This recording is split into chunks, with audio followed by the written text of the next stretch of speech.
Hello everyone, we are joined by Mada from NRG coming in after their win against 100 Thieves. So firstly, Mada, congratulations. It was a bit of a rough match, especially after that first map number one, but you guys managed to pull it through together in the end. So how are you feeling today after that win? Much needed win, I would say.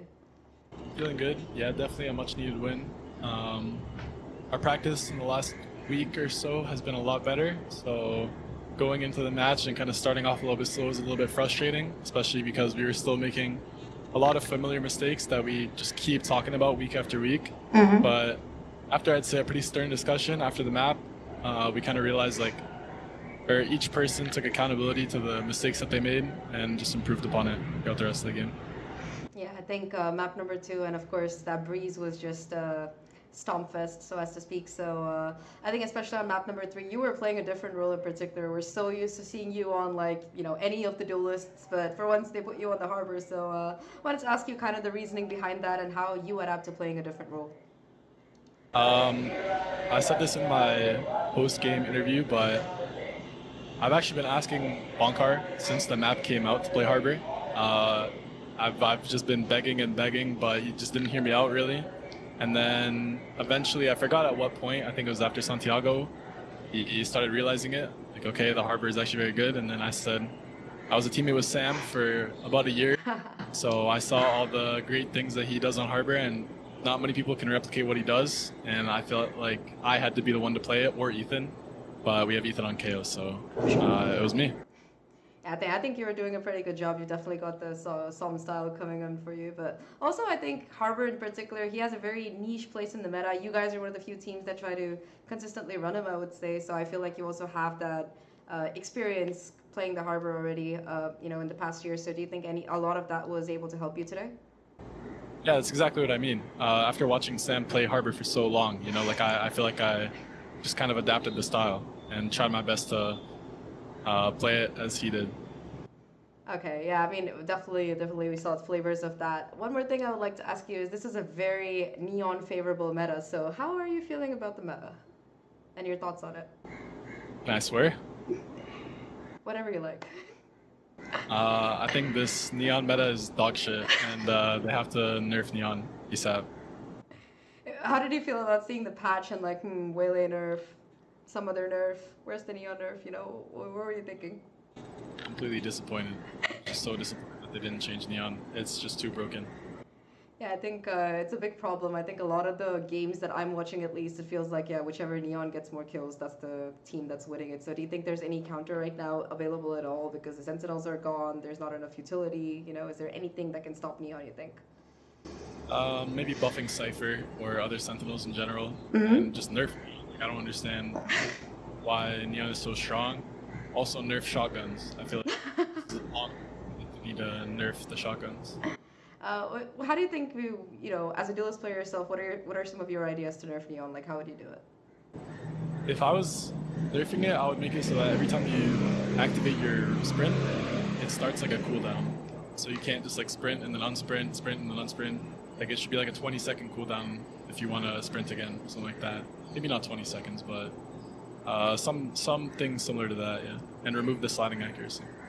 Yeah, I think sliding accuracy definitely is a bit weird. I've been playing more neon and I can feel it. And I'm not even like a duelist player. I'm like a chill player, so it's very fun. But yeah, I see how toxic it is. All right, about today's game. I mean, you talked about how you were able to reset after that game one, and I mean, you guys have a lot of experience at making comebacks look easy, whether it's a reverse sweep or whether it's just coming back in the same map. So how do you guys keep up the mental consistently? Like I said, there were a lot of glimpses of good things throughout the game. And it's very easy, in my opinion, to kind of keep a positive mindset moving forward after a loss when you see good things throughout the match. Like maybe you lose the map, but you see a lot of rounds where like we're doing good things. People are playing confident, and then there's rounds where it's the complete opposite. We're scared. We're not pushing them when we know we should.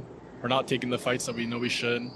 And again, a lot of people are able to take accountability in our team and kind of just learn from the mistakes and not make the same ones moving forward. Fair enough. And you've also got a new addition to the team. I think you've got a new assistant coach stepping in, a very experienced player as well. So How has it been working with Mitch? What do you think are some of the insights that he's been able to give you? And what is the main thing that he's helping you with, like the biggest difference you've seen since he's joined the team? Well, Mitch as an ex-player has a very good understanding of the game, a very deep understanding, I'll say. That's nothing against Strong. I think Strong also had a good mind for the game, just a very different style. Mitch is someone that has a more similar mindset to us, players and coach.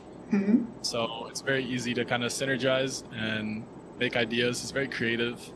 And it's been nice having him. I'm glad we finally got to win with him, so people can start to put a little bit more respect towards his name as well. Yeah, I feel like, I mean, to be fair, I feel like that's more of a C9 problem than a Mitch problem, but that's a whole separate story. We don't have to go into that.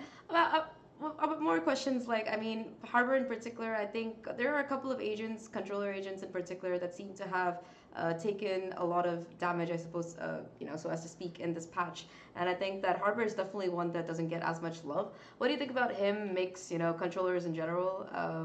I know that you're not exactly a controller player, but some people were telling me that, yeah, like more than the initiator nerf, it's the controller nerfs that have been very painful in terms of playing this game. So how do you think that has affected the meta as a whole?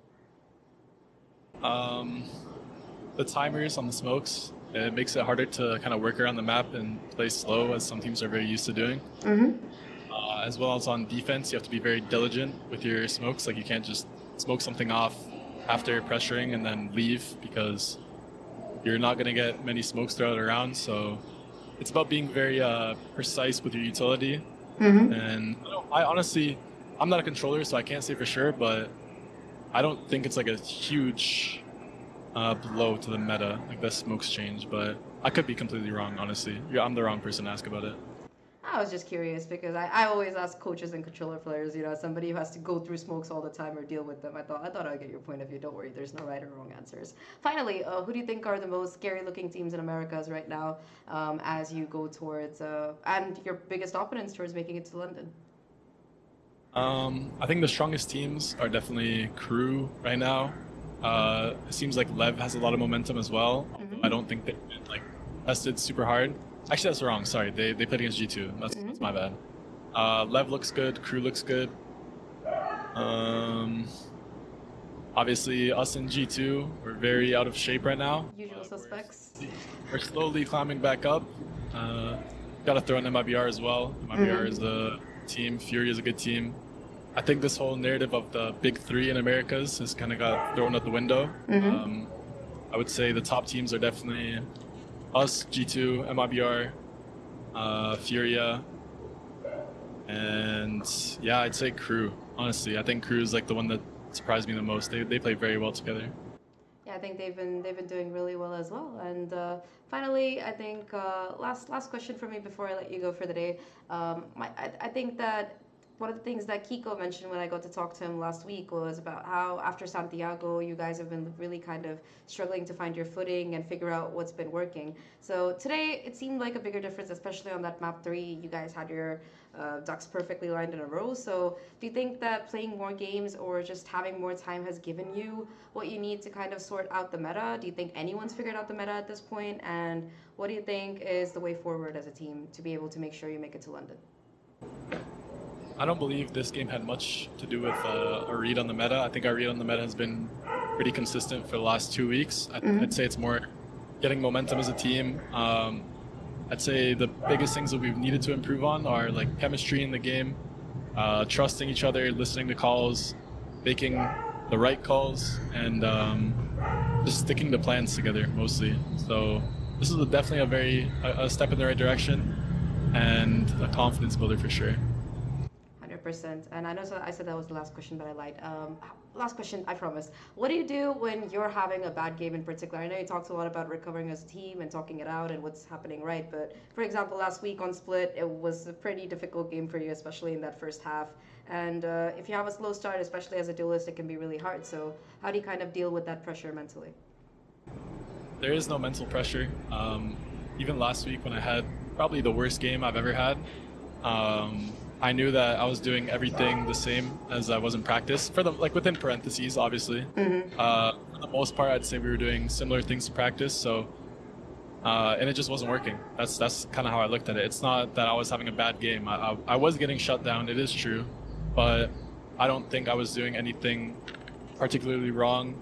But I did throw a very crucial anti-eco on that game, so that is something I did horribly wrong. But for the most part, I was just running in for my team, dying, running in for my team, dying, running in for my team, dying. That's like this name of the game sometimes.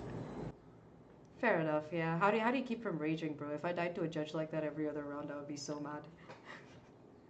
I don't rage in matches unless I whiff or something like that. I don't rage. It's not good.